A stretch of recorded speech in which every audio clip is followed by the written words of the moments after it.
नमस्कार दोस्तों, स्वागत है आपका इस सीरीज में जो मॉडल का सीरीज है।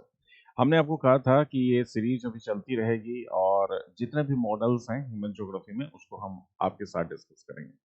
आज प्राइमेट सिटी का कॉन्सेप्ट आपके साथ डिस्कस करना है। तो प्राइमेट सिटी और इससे संबंधित जो भी कॉन्सेप्ट डेवलप किए हैं नगरीकरण में, उन सबको सिस्टमेटिक हम अर्बन ज्योग्राफी के रूप में भी डिस्कस करने वाले हैं और जितने भी मॉडल्स दिए गए। सबसे पहले समझिए प्राइमेट सिटी का डेवलपमेंट और इसके कॉन्सेप्ट का विकास कैसे हुआ। प्राइमेट सिटी क्या था और क्यों ज्योग्राफर्स जितने भी थे उन्होंने प्राइमेट सिटी हो या रैंक साइज रूल हो या कोई भी अर्बन एरिया का कॉन्सेप्ट विकसित देशों के संदर्भ में ही क्यों उन्होंने डेवलप किया था।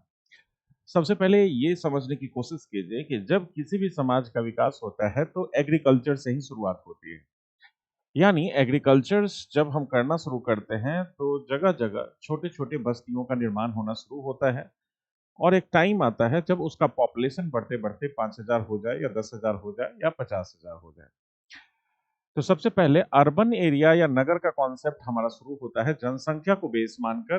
किसी देश में 5,000, किसी देश में 10,000, किसी देश में हम 20,000 30,000 से शुरू करते हैं कि ये अर्बन एरिया का कॉन्सेप्ट है।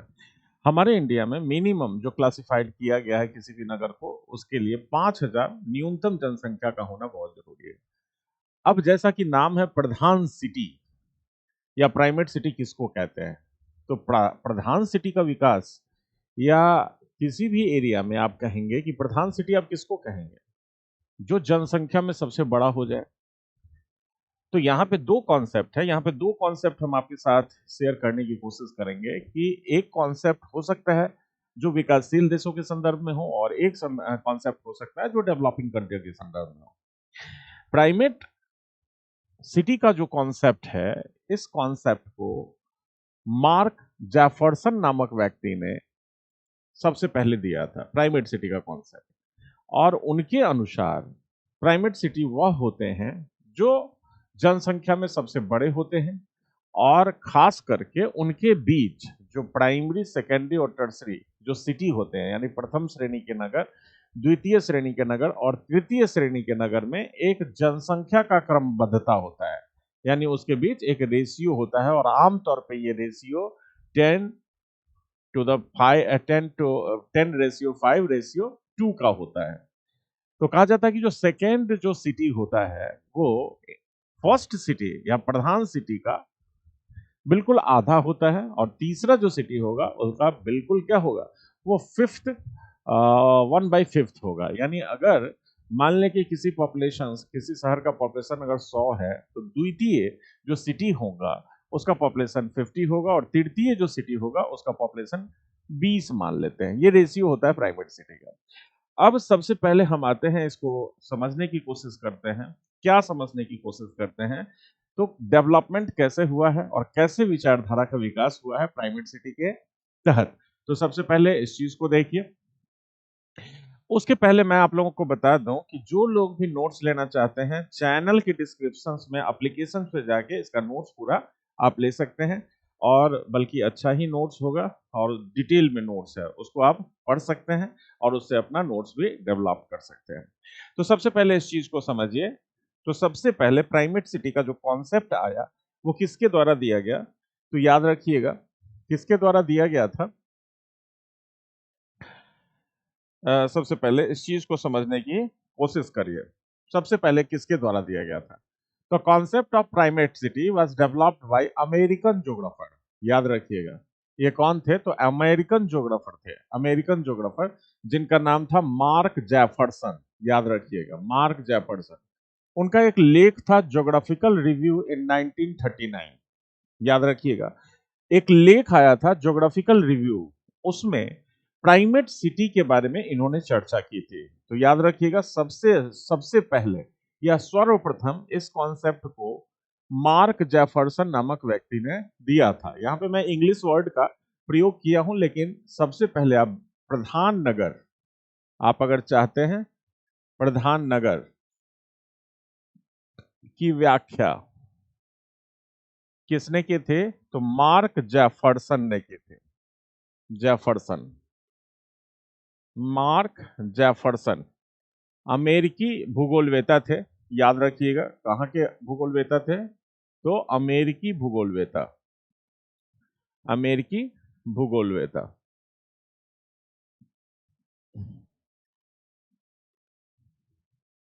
1939 में दिया था। तो याद रखिएगा ये कॉन्सेप्ट। अब जाहिर सी बात है, ये अमेरिकन थे तो इंडिया के शहरों के संदर्भ में तो देंगे नहीं, वो अमेरिका के ही शहर के संपर्क में दिए थे। इससे पहले मैंने आपको रैंक साइज रूल बताया था, उन्होंने भी व्याख्या जो करी थी वो अमेरिका के कई नगरों के हिसाब से रैंक साइज रूल की व्याख्या की थी। अब इसका जो मार्क जो जेफरसन थे, it is the empirical model based on the data gathered from the American city. तो उन्होंने जो ये व्याख्या प्रस्तुत की थी वो अमेरिका के नगर के संदर्भ में की थी। प्राइमेट सिटी के बारे में जो व्याख्या प्रस्तुत की गई थी वो अमेरिकी नगरों के संदर्भ में की गई थी, अमेरिकी नगरों के संदर्भ में। याद रखिएगा, ये व्याख्या अमेरिकी नगरों के संदर्भ में की गई थी। अब समझिए यहाँ पे जो मॉडल मैं आपको बता रहा हूं इसको जरा फोकस कीजिए। ये जो प्राइमेट सिटी है, समझ रहे हैं ना, ये जो प्राइमेट सिटी है इसमें सबसे पहले क्या था? जैसे अमेरिका के संदर्भ में ही नगरों का अगर विकास हुआ तो कैसे हुआ? अमेरिका में वर्तमान में जितने लोग रह रहे हैं और जहां पॉपुलेशंस वहां है, जो नॉर्थ अमेरिका की खास करके मैं बात करूं जो डेवलप्ड है, वहां अधिकतर पॉपुलेशन ब्रिटिश और फ्रेंच का है। यानी फ्रेंच लोग वहां जाके बसे, ब्रिटिश लोग वहां जाके बसे। इसका मतलब कॉलोनाइजेशन हुआ, औपनिवेशीकरण के दौरान इनका धीरे धीरे धीरे धीरे धीरे जनसंख्या बढ़ा है। तो याद रखिएगा, जब ये लोग वहां गए थे तो एकाएक तो इंडस्ट्री लगाना शुरू नहीं किए होंगे। सबसे पहले ये सारे लोग एग्रीकल्चर करने के रूप में ही डेवलप कर रहे थे और इनकी जनसंख्या बढ़ती चली गई। ये दूसरी सी बात है कि एक जगह पॉपुलेशन का गैदर होना ये चीजों को जरूर बताता है कि वहां सुविधाएं बहुत ज्यादा मिले। वहां पे हो सकता है कि कोई झील रहा हो सकता है कि कोई नदी रहा हो सकता है कोई सांस्कृतिक एक कल्चर का हब बन गया हो। सारी सुविधाएं जहां मिलती है वहां धीरे धीरे लोग बस जाते हैं। लेकिन प्राइमेट सिटी और मेट्रो सिटी ये बिल्कुल अलग अलग कॉन्सेप्ट है। प्राइमेट सिटी का जो विकास किया गया था ये मान के किया गया था कि वहां पे जो पर कैपिटा इनकम है वो कम है, लोगों में जनसंख्या का तो बहुत ज्यादा संकेंद्रण हो गया पॉपुलेशन वाइज, लेकिन वहां पर कैपिटा इनकम बहुत कम है। पर कैपिटा इनकम कम इसलिए है कि इसका कॉन्सेप्ट औपनिवेशीकरण के दौरान जगह जगह नगरों के विकास करने का था। इसलिए शुरुआत में इनका जो पर कैपिटा इनकम होता है वहां बहुत कम होता है। हाँ, वहां पे फर्टिलिटी रेट ज्यादा होती है। फर्टिलिटी रेट का मतलब वो जो प्राइमेट सिटी होगा उसका फर्टिलिटी रेट उस समय ज्यादा होगा, जनसंख्या का संकेंद्रण हो जाएगा और बहुत ज्यादा जनसंख्या का संकेंद्रण हो जाएगा। दूसरा, उस सिटी में पॉपुलेशन तो ज्यादा है लेकिन एग्रीकल्चरल डिपेंडेंसी भी बहुत ज्यादा होगी। लोग अधिकतर, याद रखिएगा, कृषि के कार्य में ही लगे हुए हैं। जैसे अगर औपनिवेशीकरण के दौरान हम अर्बनाइजेशन की बात करते हैं तो उस समय अगर बहुत पहले की हम बात करें तो पहले इंडस्ट्रियलाइजेशन को अगर हम छोड़ भी देते हैं तो प्राइमेट सिटी का डेवलपमेंट हुआ होगा। तो शुरू में हम इसलिए एक जगह इकट्ठा नहीं हो गए जगह जगह क्योंकि वहां पे फैक्ट्रियां थी। जब इंडस्ट्रियलाइजेशन नहीं था उस समय प्राइमेट सिटी हुआ करते थे, किसी क्षेत्र में बड़े नगर जनसंख्या के रूप में डेवलप्ड हुआ करते थे। हम उस समय की बात कर रहे हैं। तो हाई एग्रीकल्चर डिपेंडेंसी था, स्मॉल टेरिटरी था। यानी अगर मैं छोटी टेरिटरी की बात करूं उसमें ये प्राइमेट सिटी को लागू किया जा सकता है।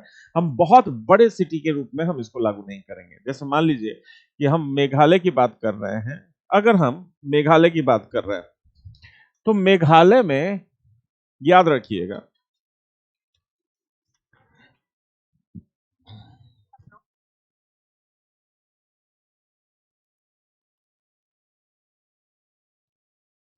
कोलोनाइजेशन के दौरान इसका डेवलपमेंट हुआ तो प्राइमेट सिटी का विकास होने लगा। तो इसका मतलब इसका हिस्टोरिकल ऐतिहासिक बैकग्राउंड कॉलोनियल होता है, ऐतिहासिक रूप से इसका विकास होता है।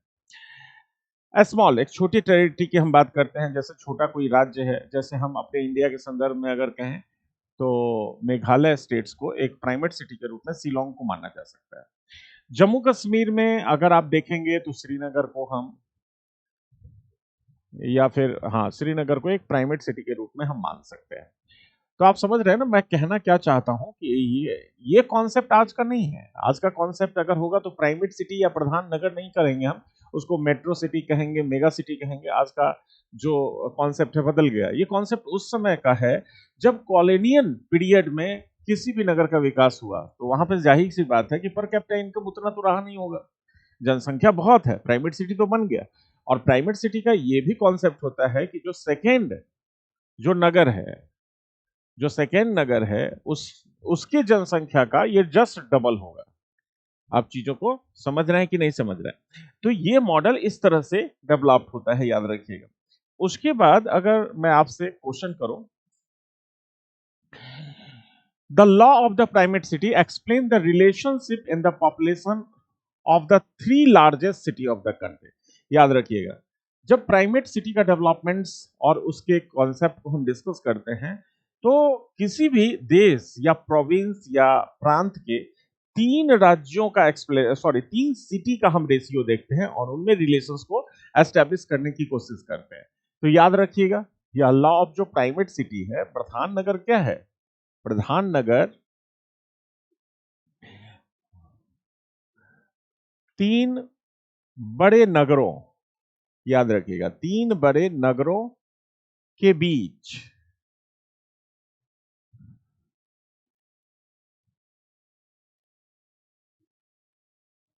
जनसंख्या के संबंध को बताता है। याद रखिएगा, जनसंख्या के संबंध को बताता है।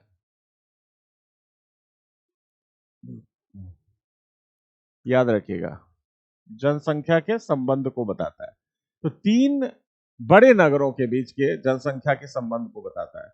जैसे the ratio in the population of the three largest city is approximately two the ratio of 150 and 20। यानी किसी शहर का अगर जनसंख्या है 100 तो दूसरे बड़े नगर का जनसंख्या 50 होगा और तीसरे बड़े नगर का जनसंख्या क्या होगा? 20 होगा। तो इसका मतलब जो तीसरा शहर है 1/5 of the population of the size of largest city. समझ रहे हैं ना?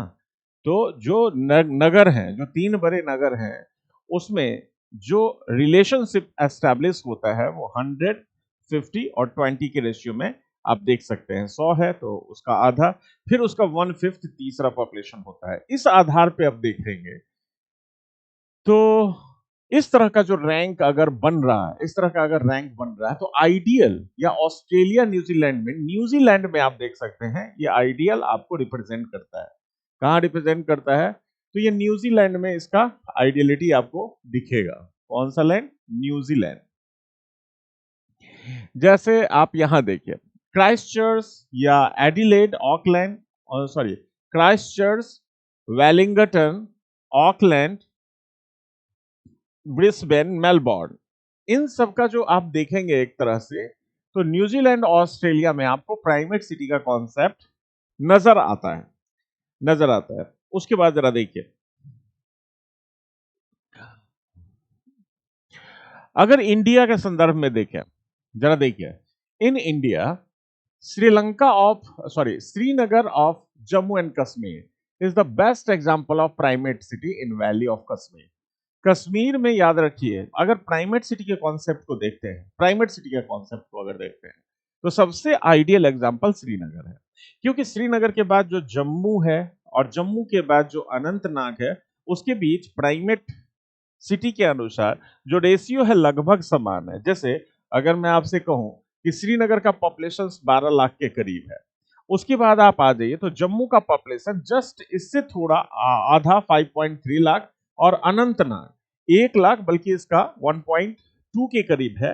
अभी बढ़ गया होगा तो 2 लाख होना चाहिए इसका पॉपुलेशन, जो लगभग मिलता जुलता है। तो इसका मतलब जम्मू कश्मीर में प्राइमेट सिटी का रैंक साइज रूल बहुत आइडियल रूप से लागू किया जा सकता है। दूसरा जो राज्य है इंडिया के संदर्भ में अगर देखेंगे तो शिलोंग को देखिए। जो शिलोंग है, the city of Shillong in the state of Meghalaya is the another typical example of primate city. जैसे मेघालय में जो शिलोंग स्टेट है, शिलोंग सिटी है, उसको भी एक प्रधान नगर के रूप में हम मान सकते हैं अगर पॉपुलेशंस को देखना है। पॉपुलेशंस के अनुसार अगर देखना है तो प्राइमेट सिटी मेट्रो सिटी या प्रधान नगर जिसको आप मेट्रो सिटी कहते हैं आज का, उससे बिल्कुल अलग है। अब अगर मैं कहूं कि उस समय का प्राइमेट सिटी का एग्जाम्पल क्या रहा होगा, तो उस समय का प्राइमेट सिटी का एग्जाम्पल क्या था? लोग अगर एग्रीकल्चर पे ही बेस्ट हैं तो एग्रीकल्चर में ही आर्थिक गतिविधि बहुत ज्यादा था, प्राइमरी सेक्टर बहुत ज्यादा था, लोग प्राइमरी सेक्टर पे बहुत ज्यादा डिपेंडेंट थे। तो एक ऐसा नगर जहां आर्थिक क्रियाकलाप बहुत ज्यादा हो गया, जैसे प्राइमरी सिटी के बारे में हम अगर बात करें तो एक ऐसा सिटी, प्राइमरी सिटी आप किसको कहेंगे जहां आर्थिक क्रिया बहुत ज्यादा था। Primary is the largest city of the country और प्रोविंस, किसी राज्य का सबसे बड़ा जो नगर होता है या देश का, उसको प्राइमेट सिटी हम प्रधान नगर कह सकते हैं। इसमें किस चीज का डेमोनेंसी होता है, यानी अगर डोमिनेंसी है तो किस चीज का होगा? तो आर्थिक गतिविधि का है। अब आर्थिक गतिविधि प्राथमिक क्रियाओं में भी हो सकती है, ऐसा नहीं है। कॉलोनियल डेवलपमेंट्स हुआ था तो उस समय इंडस्ट्रियलाइजेशन नहीं हुआ था। हो सकता है सोशल सामाजिक रूप से बहुत सारा ज्यादा कुछ संस्थाएं कार्य कर रही हो, इसलिए वहां पे संकेंद्रण हो गया हो। कल्चरल यानी वहां पे सांस्कृतिक रूप से लोग बहुत घनिष्ठ रूप से जुड़े हुए हों, कल्चरल लाइफ वहां का बहुत सुदृढ़ हो गया हो, आपसी भाईचारा बहुत गाढ़ हो गया हो। तो ये सब क्या है? ये सब किसी भी पॉपुलेशन को एक जगह इकट्ठा करता है। राजनीतिक रूप से भी वह क्षेत्र बहुत सुदृढ़ हो, सुरक्षा की भावना हो, तो ये सब है। लेकिन धीरे धीरे प्रधान नगर का कॉन्सेप्ट एक इंडस्ट्रियल सिटी के रूप में डेवलप होने लगा, मेट्रो सिटी के रूप में डेवलप होने लगा, मेगा सिटी के रूप में डेवलप होने लगा। जबकि मेट्रो सिटी और मेगा सिटी से इसका कॉन्सेप्ट बिल्कुल अलग है। मेट्रो सिटी में पर कैपिटा इनकम ज्यादा होता है, लोग तृतीय कार्य, द्वितीय कार्य या चतुर्थ कार्य में ज्यादा लगे हुए होते हैं प्राथमिक में, लेकिन प्राइमेट सिटी में ऐसा नहीं था। तो मैंने आपको कहा ही कि वो औपनिवेशीकरण के दौरान डेवलप्ड हुआ था, याद रखिएगा। अब धीरे धीरे आप देखेंगे जो प्राइमेट सिटी है वो वहां इंडस्ट्रियलाइजेशन हो गया है, वाणिज्यिक गतिविधियां बहुत बढ़ गई हैं, एक्सपोर्ट इंपोर्ट बहुत ज्यादा बढ़ गया है, ट्रेड बढ़ गया है। उस समय बैंकिंग नहीं था, साहूकार हुआ करते थे। अब बैंकिंग, हेल्थ सेक्टर बढ़ गए हैं, शैक्षिक जो संस्थाएं हैं उस क्षेत्रों में ज्यादा बढ़ गया है। तो ये सब उस समय भी था। और जो रिक्रिएशनल फैसिलिटी है, जैसे इंटरटेनमेंट की सुविधा है, मॉल है, कॉम्प्लेक्स है, सिनेमा घर है, इन सब की सुविधाएं बहुत ज्यादा बढ़ जाती है। तो कैसे कैसे प्राइमेट सिटी से हम मेट्रो कोनर बेसिन का कॉन्सेप्ट को डेवलप करते हैं, ये आप सिस्टमेटिक दोनों में प्राइमेट सिटी में अंतर आप समझ गए हो। अब अगर मैं कहूं इंडिया के संदर्भ में अगर प्राइमेट सिटी को देखा जाए तो क्या इंडिया के संदर्भ में प्राइमेट सिटी की व्याख्या की जा सकती है? नहीं की जा सकती है, बहुत आइडियल नहीं है। और मैं आपको बता दूं कि प्राइमेट सिटी जो कॉन्सेप्ट है मार्क जेफरसन का, ये 1939 उस समय दिया गया। अब उस समय का कॉन्सेप्ट वो भी विकसित देशों के लिए, खुद आज के डेट में विकसित देश इस फॉर्मूला या इस rank size rule primate city के कॉन्सेप्ट को एडॉप्ट नहीं कर पा रहे हैं। उनका पॉपुलेशन उस हिसाब से डेवलप नहीं हो पा रहा है। आज कोनर बेसिन बनता जा रहा है। यूएसए की पूर्वी तट में आप देखिए कोनर बेसिन बन गया है, महानगर इतने फैल गए हैं जनसंख्या में कि एक दूसरे से मिलते जा रहे हैं। दूसरा, जगह जगह मेट्रो मेगा सिटी का डेवलपमेंट्स हो रहा है। ऐसा है नहीं कि द्वितीय कोटि का जो नगर है वो प्रथम कोटि का जस्ट आधा हो, तो ये कॉन्सेप्ट नहीं है। लेकिन फिर भी